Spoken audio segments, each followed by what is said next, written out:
नमस्कार, मैं हूं प्रियांशा और आप देख रहे हैं न्यूज प्लस 21 पर दिन की 10 खबरें।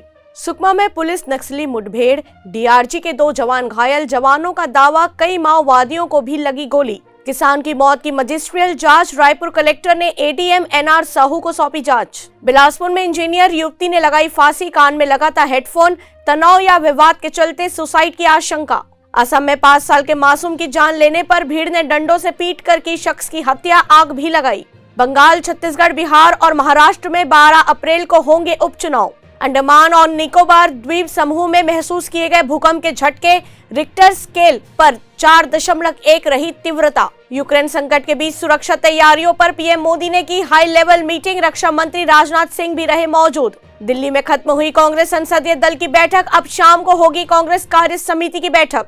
नई सरकार के गठन के लिए योगी आदित्यनाथ दिल्ली रवाना, पीएम सहित बड़े नेताओं के साथ करेंगे चर्चा। पुलकित सम्राट स्टार फुकरे 3 की शूटिंग हुई शुरू, एक्टर ने शेयर की सेट की फोटोज। ऐसे ही तमाम जानकारियों से लगातार अपडेट रहने के लिए हमारे चैनल को लाइक और सब्सक्राइब करना ना भूलें। नोटिफिकेशन के लिए बेल आइकन जरूर दबाएं। देखते रहिए न्यूज प्लस 21, आपके हक की बात।